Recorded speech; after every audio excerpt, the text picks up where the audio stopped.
And count me down. Okay. 5, 4, 3, 2, 1. So here we are again in the Gambia along its river banks, understanding that the Gambia essentially is surrounded by this river. It was built just like in ancient Egypt along the river banks. And we're now excited to let you know that the Teaching Artists Institute is going to be here at the top of the river, the upper river region. We're building our facility because we want to make sure that we are promoting and preserving those ancient African traditions, those art forms that are really being lost here in the Gambia. And so the fabric making, the indigo used to dye that fabric, the boat making for the boats that they use to go along this river. Not just that, but the clay along the river banks to make pottery and tiles and even some of the architectural structures that were used during that time. We're going to bring all of those traditions back, and we're going to have our tourists come and be a part of the process. So, of course, on the boats that we make, we're going to take a journey along that river down as far as Jufere, where Alex Haley finds his roots and where many of us in the diaspora were taken out into the Atlantic Ocean and to the Ma'afa. But this is the opportunity for you to do the return. Next year will be the year of return for the Gambia and for Gambians abroad and at home as well. And so we look forward to inviting you to our TAI tour and I guess come along on the journey.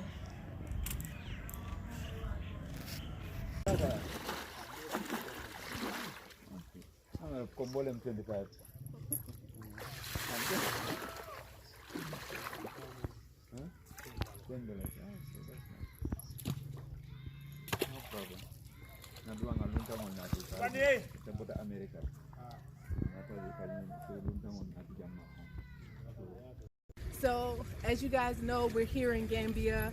In 2022, we're going to do our best to organize a tour. TAI Tours is in the business of cultural immersion. We want you to see inside of the Gambia, the real Gambia, not just Banjul or the nice hotel beaches in Serakunda, but we want to bring you into the upper river region so that you can see what Alex Haley was talking about.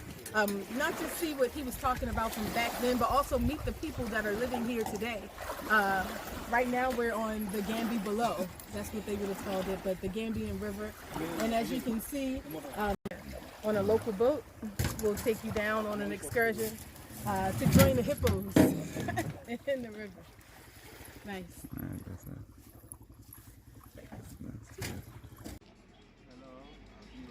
TAI tours enthusiasts. We are here in Janjambure, Central River region of the Gambia, an old town which used to be called George Town or Makati Island. It has been built, as you can see, is the biggest island along the river Gambia, which is Gambibolo. It has a ferry crossing on both sides, and where we are standing in front of an underground dungeon where, during slave trade it was used, as a transit point. And it also been used as a liberation point, with the abolition of slave trade. So it is important to preserve these areas, they are living memory, stories of painful, transition.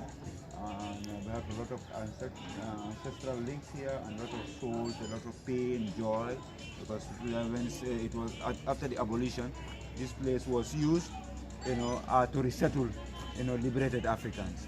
So, and it was a very vibrant community and a regional colonial administrative site, and still now it is the administrative headquarters of the Central River region, a bustling trading center.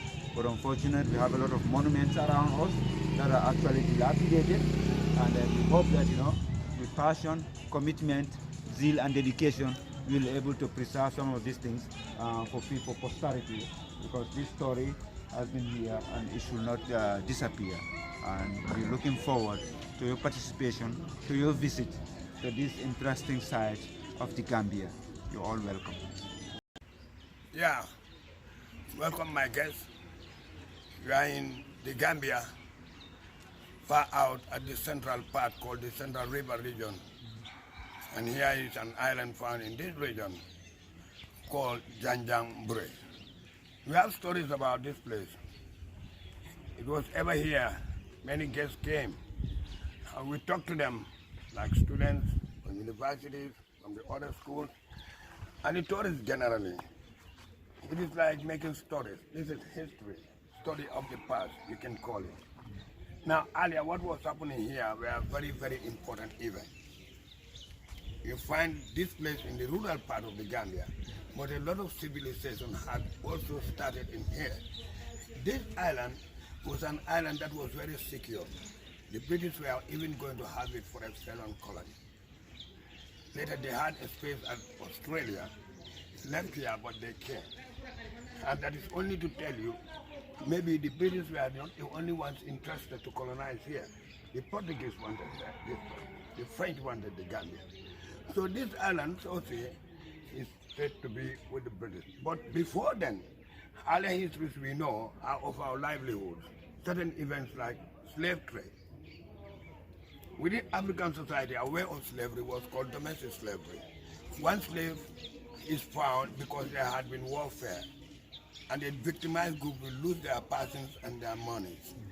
We keep those slaves at home. They'll be doing all the hard labor for the household.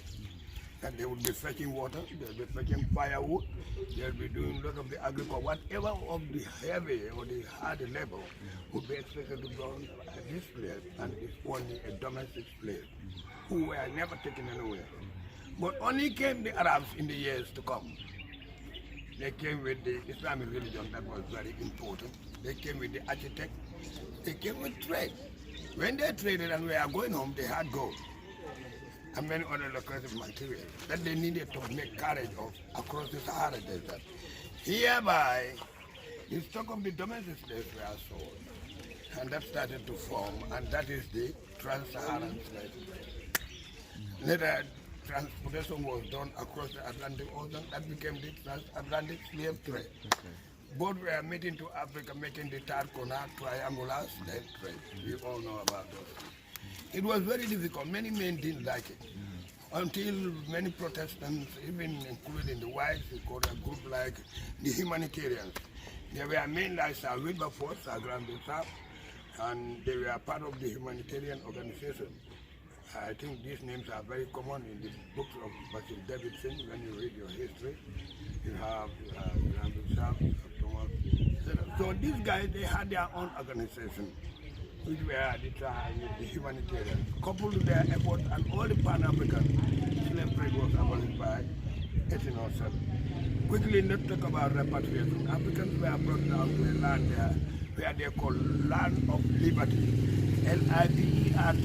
Liberia came from that name. Okay, we know about Sierra Leone. There were slaves who came down and were living in their own town called Freetown. Now, from the stock of those slaves in Freetown, 200 slaves were brought back to the Gambia, and they were based in this island. Here you find many of their houses, because they stayed here in the island. They lived here until gradually colonization came, when obviously the whites were here and these Akus were here. We call them Akus because what happened in the end, they never changed, or many of them come back to Islam. They came home, but their religion is still with them, and we all respect them for that, because it brought no trouble. Christians can ever live in the Gambia peacefully. So here they were, and then when obviously the transfer of the, or more or less the consideration of Banjul being higher, because then Janjambure, we could say, was looking very important. Yeah. So as we also have about the freedom trade. You know, when you say freedom trade, this is where anybody who comes and touches the trade, he will be free. That doesn't only mean the slaves involved in trade, but as well as the domestic slaves. So here was a spot where, if you had been here, your name would be registered, and you would be recognized not to have taken for the slave anymore. So that brings back to the island. And now colonization have come. They found a king called Musa Molo. He was convinced, and colonization began. And thereby, very soon, they thought about schools. The elders were not convenient. They said, no, you know about slave trade, colonization. How can we send our children to conventional schools? And only luckily that was right that later they accepted. Okay, here is Aminata. That would be a and then the church is here. It is also very old. It also had been here as to be the first Methodist national church. Think that and the church is living. Even today they have their service living over there. So we talk about what more about Janjambure, the office here. The Gambia then was so in two parts. Along the portion there were called the colony. You come down to the rural area, that was called protectorate. So all the heads of the protectorate were in this office. That's why passing wine right 1890. Yo ngalle mu kuntu bela. Bado ko kamera nanu ko kimballe ndi maga jaw windelo watu kinga. Jackie, say something. No ya kan no haram paren. Har ho ga gali rasu ko nen tollen tik. So to my sere Har bare da gali no girls. Ko so to sere ya kan nunga. Today at International Women's Day celebration. Bubacarr. Yeah. Bubacarr, tell everybody to say Shiros. Ada kan anti Shiros, so kenyan yarin to ma Shiros. 1, 2, 3. Shiros. Ada kan ako do me Shiros. Shiros, bakala takor. Shiros. I'm old.